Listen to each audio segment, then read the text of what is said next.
Hi guys, welcome back to Nitronics, and today we're going to talk about figuring out how to use a new FPGA board. But before we get into that, we have our usual housekeeping, which is that all thoughts and opinions in this video are mine and mine alone and do not represent those of any company I'm currently or previously have been associated with. And I'm super happy to announce that today's video is sponsored by Brilliant, but more on them later. So let's get into it.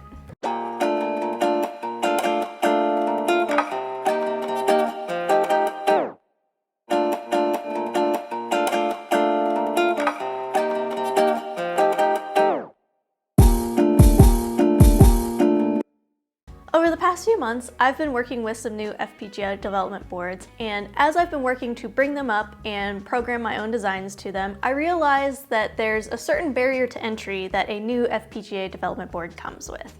And that became especially obvious to me when I started using the boards that had different chipsets on them that I wasn't the most familiar with. So I thought it would be a good idea to sit down and talk through how to bring up a new FPGA development board.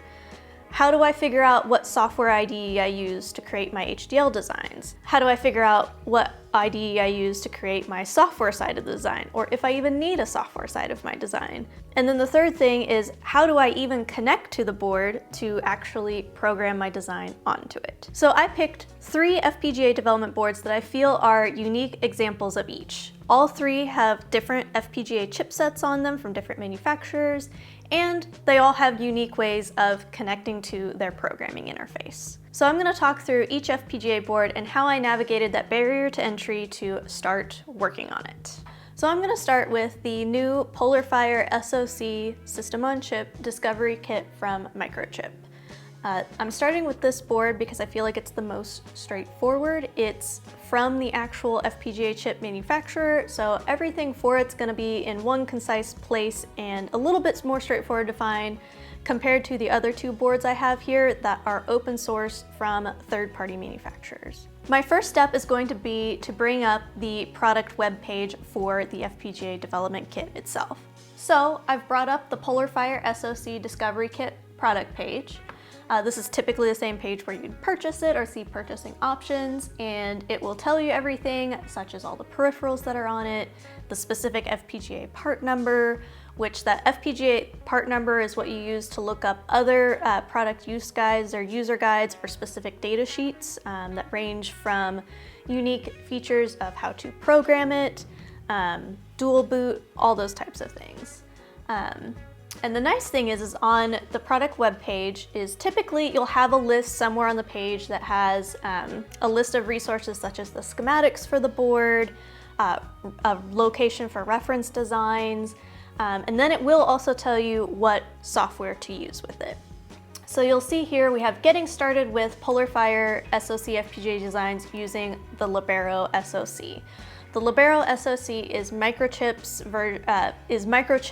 IDE for creating HDL designs to go on the fabric of the FPGA, akin to, say, AMD's Vivado tools. And then you'll come down here and see implementing bare metal examples in the MSS microprocessor subsystem.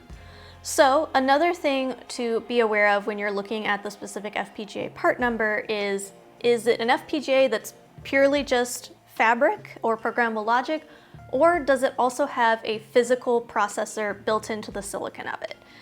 In the case of the PolarFire SoC, it does have a RISC-V processor built into the silicon of the FPGA itself. That's what differentiates the PolarFire SoC versus just the PolarFire line of FPGAs. So that tells you, do you either need to just configure the settings for the physical processor in your HDL design in Libero, or would you need to instantiate a full soft-core processor IP? In our case here with the Polar SoC, since it does have that physical RISC processor in it, we just need to configure the settings for the processor for our specific design and the specific board in terms of what physical peripherals it has to connect to, so like the 40-pin Raspberry Pi GPIO, the Ethernet, etc. And in Microchip Libero land, configuring the actual physical processor is what the MSS microprocessor subsystem IP is. So that's what that's referring to. Furthermore, what this will link to is Soft Console. Soft Console is Microchip's software IDE to create the actual like C code or Linux application to run on the processor once you have the hardware design that initializes it and provides it its clocks and peripheral connections. I've created a full installation guide for both of those tools, Libero and Soft Console SoC. I'll have that linked below. But let's take a look specifically at the reference designs for the PolarFire SoC, because using a reference design is the fastest way to get up and going with a particular development board. So linked in all this is a specific Git repository for the reference design, the actual HDL hardware reference design in Libero. And this one's really cool because there's actually a script. Once you clone the repository, it has a script to run to build a few different versions of the project. And what I've noticed is the first two of these reference designs are, they're the same, they just add a little bit of configuration in terms of what I/O are connected, specifically on this Raspberry Pi header. But other than that, this HDL design pre-configures all of the peripherals where they're connected to, which that can't change because the dev board's laid out. You can't change where like the Ethernet connector, like which FPGA package pin the Ethernet connector goes to. So it saves a lot of time to use a reference design like this from a manufacturer versus hand coding that every single time in the design, because you absolutely could create a completely blank Libero project and just hand connect everything yourself every time. But personally, what I found, so I went ahead and ran that script and generated the base design. So there's really no extra fluff here. It just has everything base, and it's a really good starting point. This is what I'm going to use to add, or what I've been using to add my own custom design to. Specifically on the peripherals, I want to add my own custom fur filter and have it dump into DMA. So the nice thing is the DMA structure, or direct memory access, is already here to send data into the memory for the RISC-V processor to access. That's all here, so I just need to add the extra hooks for my custom fur filter to connect to and run from there. And just as a sanity check, I've gone through, and I always recommend this on reference designs, you want to build them as is and then go all the way through the process of synthesis, implementation, and go ahead and generate a bit stream as is and put it on the board just to make sure everything's good, everything's kosher. It's a sanity check that your hardware's good. It's a sanity check that the base design itself is good, because it's not unheard of for flaws to be in reference designs. It's uncommon, but it has happened to me before. So you don't want to be troubleshooting the reference design at the same time as your own custom design. Oh, and that does remind me, some of you probably noticed that I am on Ubuntu 22.04. And the official Libero documentation says that it's not supported in anything past Ubuntu 20. However, when Ubuntu 20.04 support officially ended at the beginning of this month, I went ahead and fought the battle to get Libero working on Ubuntu 22.04. I'll also have that linked below, but long story short, the only really big incompatibility I found was with the license server. I had to, when you install Libero, one of the new options in Libero.24 is that they have the license server built into the installation directory, and there's the bin and bin64 options in the directory.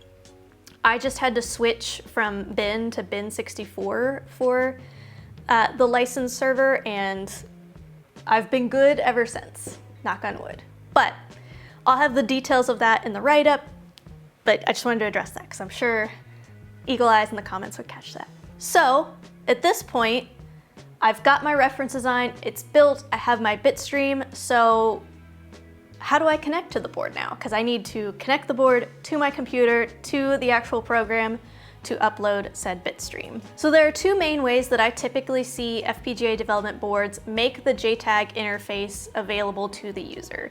For those that are not familiar, the JTAG interface is how you upload your bitstream file either straight to the FPGA for development purposes or program it onto the non-volatile memory of the FPGA, typically SPI flash, that will then be on there permanently. So every time that you power on the FPGA development board, that's the bitstream that is programmed onto the FPGA by default, even without your host PC connected.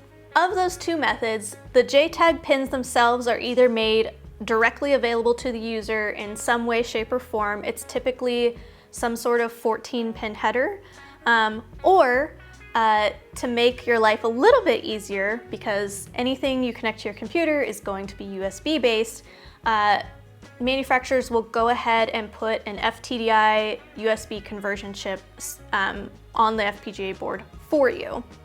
So you can, looking at the product web page, or you can go ahead and look at the FPGA board itself, because the FTDI chips have FTDI written on them pretty big. So here, and then it'll be near its corresponding USB port somewhere. So that is the case for the PolarFire SoC Discovery Kit. It has a USB-C that provides power to the board and has the JTAG interface over USB available. So I can simply plug in my USB port into the computer here, and it will pop up in Libero as a target to be programmed. For that whole specific workflow and that specific design on the Discovery Kit, that's gonna be a whole separate project. Otherwise, we'll be here for hours talking through everything, and I'm trying not to chatter so much. So let's move on to the next board. The next FPGA development board we have is the Leonidas board from Aduvo Engineering. So pulling up the product web page on Aduvo's website for the Leonidas, I'm not sure, I've seen Leonidas on other pages that it's referred to. Looks like the product web page, it's Spartan 7 and Raspberry Pi 2040 chip. But anyway, so we'll look at the key features. This board is based on the AMD Spartan 7 FPGA chip. It also, which I think is one of the coolest things about this FPGA board and why I find it interesting, is it has a Raspberry Pi RP 2040 processor on it that is both externally available on the board, and then it's also connected to the FPGA.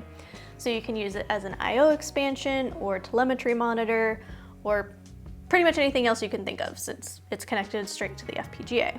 And then, like I mentioned before, straight in one of the bullets here is an FTDI i232H for JTAG programming.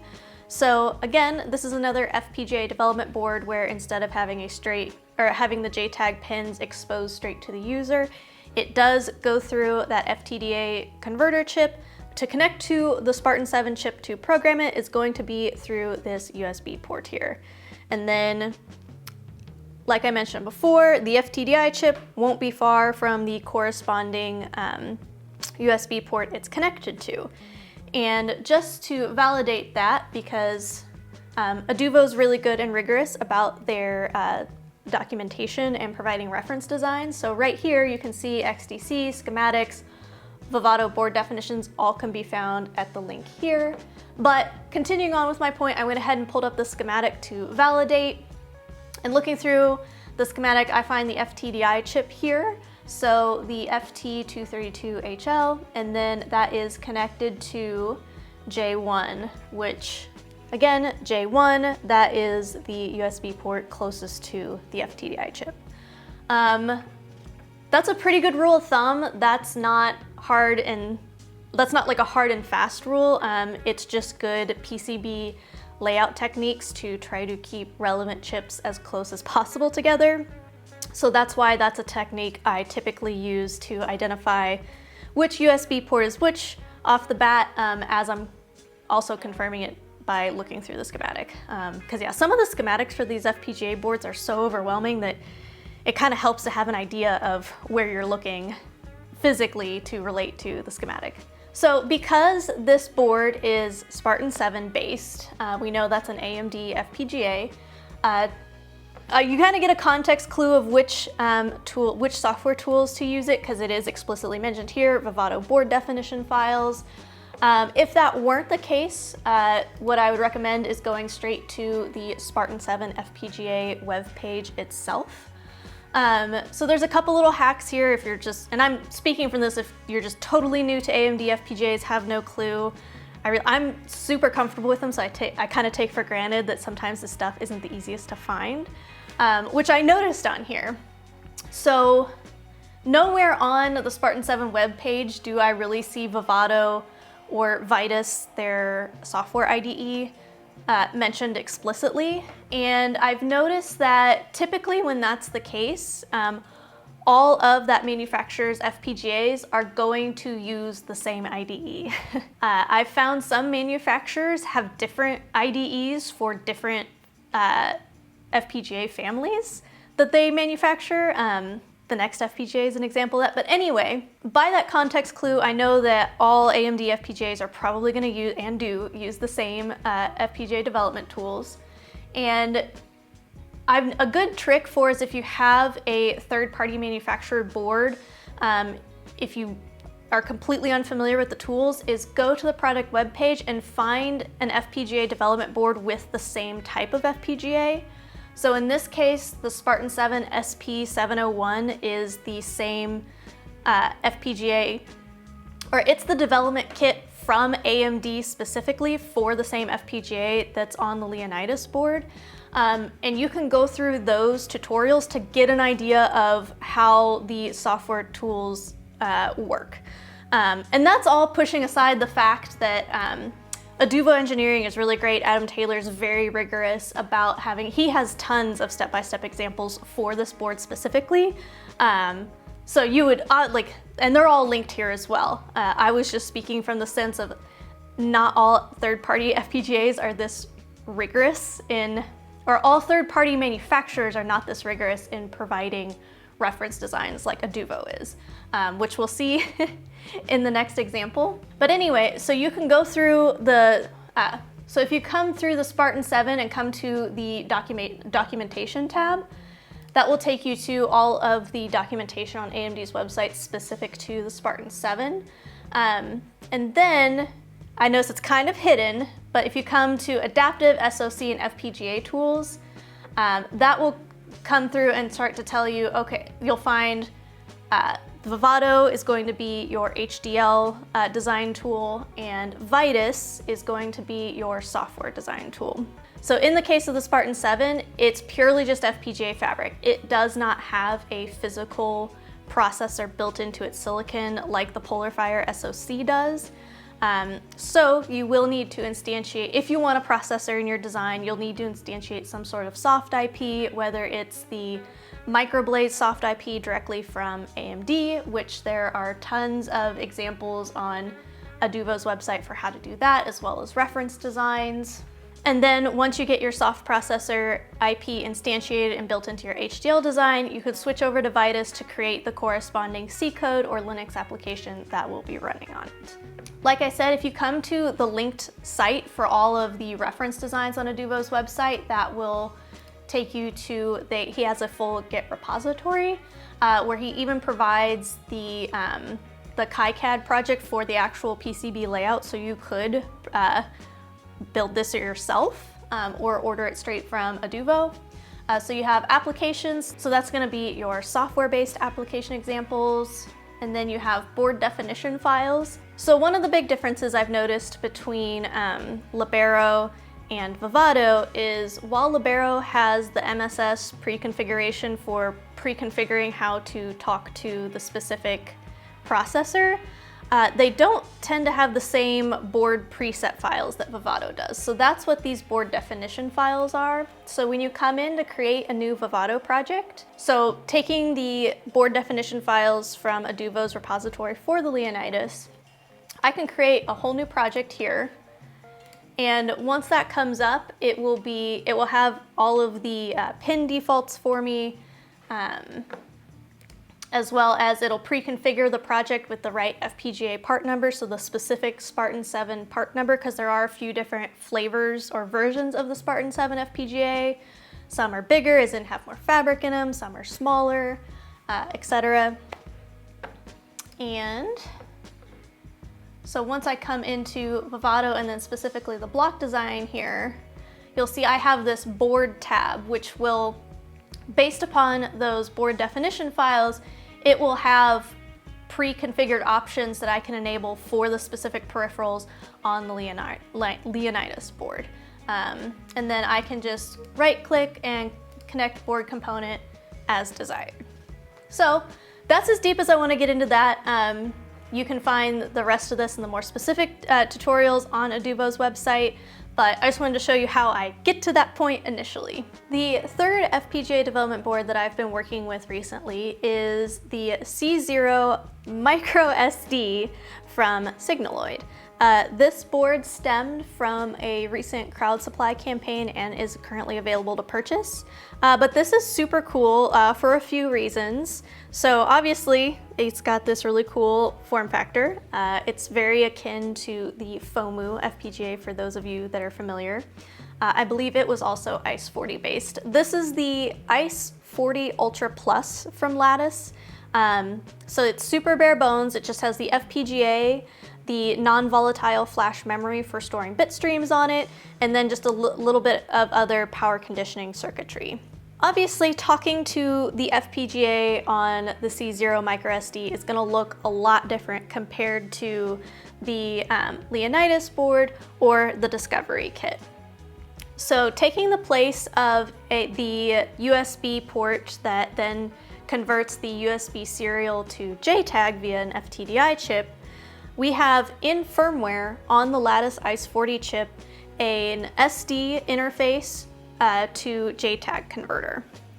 So what's really cool is the default bit stream that's on this board allows you to, when you plug this into a computer, so you can plug it into a straight micro SD card slot, or I highly recommend using the adapter here just because some of the stuff can kind of get caught and it's a lot easier to get in and out.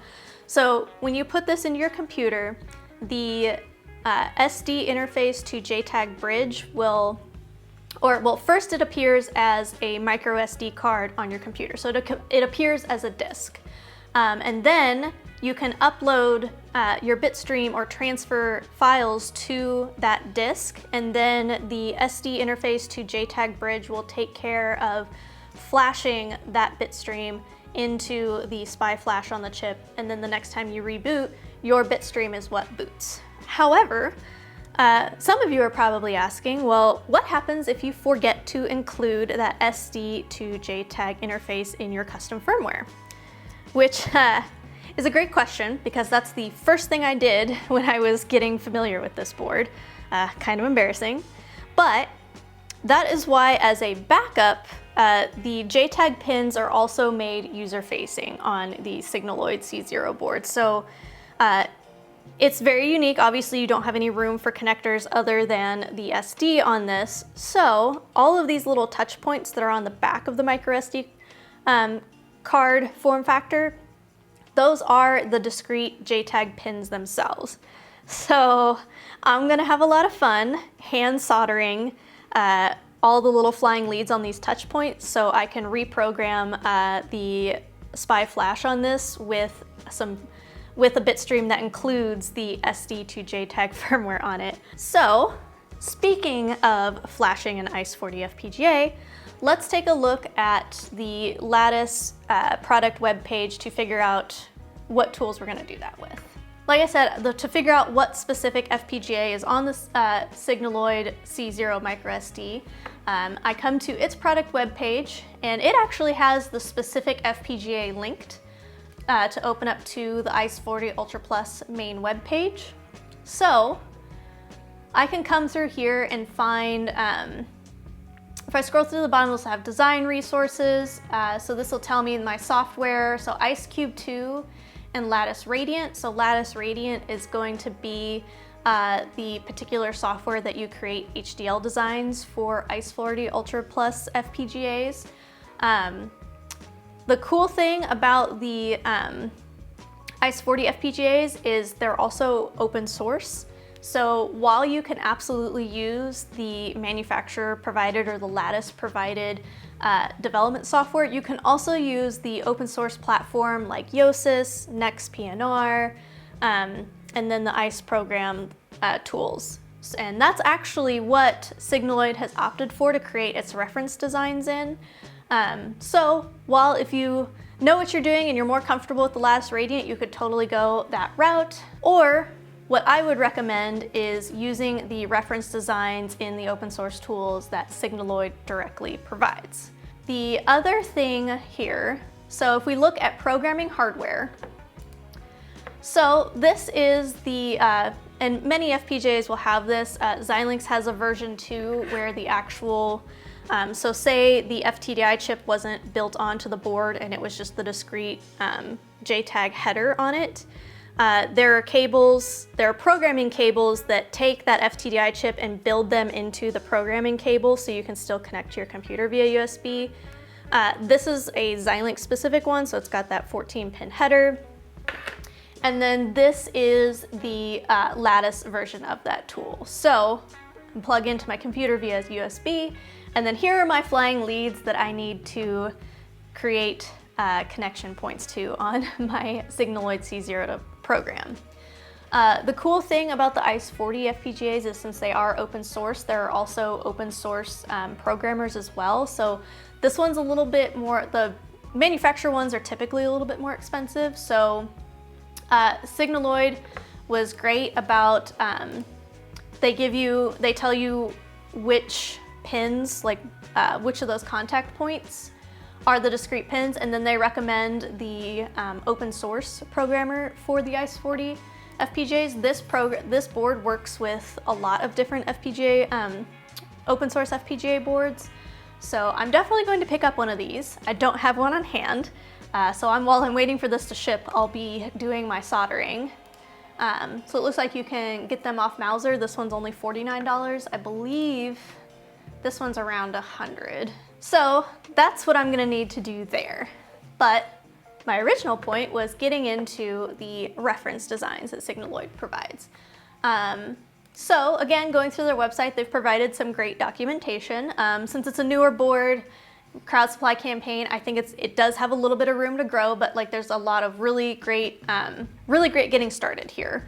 The other thing that they provide that's really great is they do have a development board, breakout board for it. So you've got the full-sized FPGA slot here to use with the breakout to connect to the Signaloid.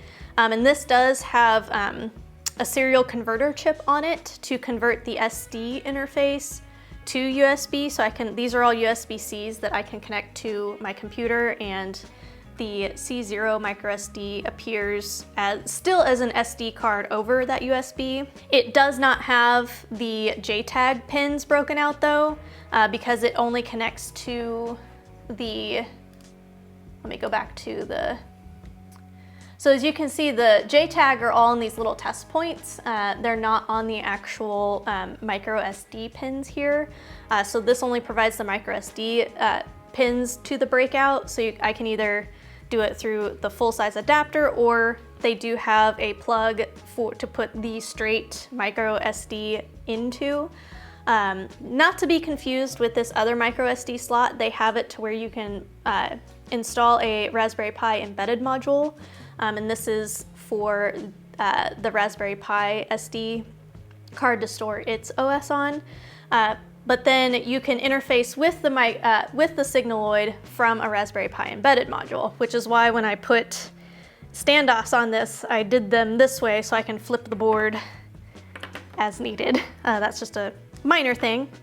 But hopefully their next version of this adds the little pogo pin push contacts for the JTAG, because I'm really not looking forward to that. But again, going back to the reference designs, they have a full, Signaloid has a full repository, the first of which being the LightX integration. So being an FPGA, obviously you could put a purely custom HDL design on it. You could hand code that micro SD to JTAG interface, do it using the Lattice dedicated IPs, or write your own. But there's another option in the open source tools, if you're not familiar, called LightX. LightX is a standard where it uses a particular Python library called MigGen to generate HDL for you. So what that looks like is you can write a Python script instantiating various FPGA peripherals such as UART, your interface to SPI-Flash, memory controllers, the aforementioned SD to JTAG interface, and that's just a matter of instantiating a small bit of Python code compared to handwriting all the HDL, validating it. That small bit of Python code will go and generate it under the hood with MigGen to a known good standard design. And within LightX, it provides a full, it's been building a full board repository for essentially, there are essentially board presets for things. There are tons of them now. There's stuff for like the Digilant Arty boards, and the Signaloid C0 is a recent addition to that LightX hub of different boards. So the nice thing about that is you clone the LightX repo and then you call the central build script for your particular FPGA board, and then you pass it as arguments which peripherals you want. And so from the LightX hub, there's the general LightX hub that has the Signaloid C0 built in, but then the Signaloid specific repository for reference designs calls that, but then it adds further peripherals where they have their own custom MigGen Python written in. And included in that custom Python is that SD to JTAG interface that is not in the main LightX rehub.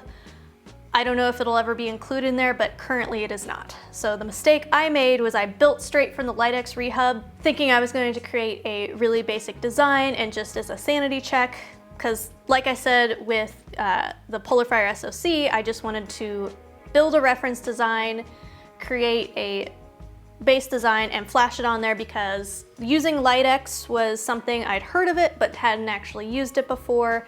And then just the whole idea of using the MigGen library in Python to create HDL and pass arguments for peripherals, that whole thing was new to me. So I wanted to just test it myself. When I should have done that straight from the Signaloid microSD LightX integration repo itself. If I look back through the actual Python script building the core image for the Signaloid, I can clearly see in the Signaloid repo compared to the LightX repo that the SD to JTAG interface is missing. I'm a little embarrassed about this, but my embarrassing mistakes can make your life easier, and that's why I'm here talking about them. But anyway, and that's assuming that I just want to, I still want to use the whole SoC, which I guess I should also explain, the system on chip. That is instantiating a RISC-V soft-core processor on it. So the software that I can create can either be bare metal C running on that RISC-V, or I can create other applications. So that differs from the PolarFire SoC in that the PolarFire SoC has an actual physical RISC-V processor built into it, whereas this is a soft-core processor, RISC-V processor that the MigGen Python is building in HDL from scratch. Because I've messed this up and it doesn't show up as, I can't program it anymore at the moment until I program it over JTAG to fix it, which the nice thing about this reference design here is now that I know it's good, I can just, this has instructions for, you simply clone this repo and run the make script to compile the default bitstream for it. It's the same bitstream that Signaloid programs onto the C0 chips when they ship them out the door. So that's the nice thing about these reference designs, is they're also typically the same default bitstream that comes on the FPGA when it's shipped. So you can always get yourself back to, if you've messed things up like I have, you can get yourself back to a default known good state. Typically, all FPGAs that you're going to get are going to have some sort of default bit stream programmed into the non-volatile memory. Manufacturers at least have to do this once to validate that the board came off the assembly line appropriately and that everything's connected and seated. Most of the time, that test bit stream that just makes sure the FPGA is alive will be replaced with like some sort of proper default bit stream. So like the default SoC bit stream with the ST to JTAG interface on this ICE40 for the Signaloid C0, or the PolarFire SoC Discovery Kit has a little fur filter demo you can connect to.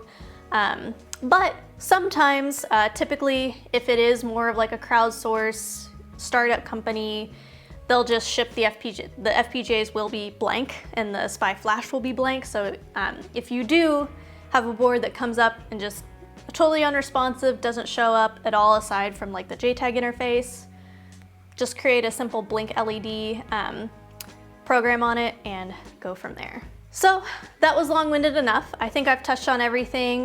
There are plenty of examples for specifically how to compile and use LightX SoC.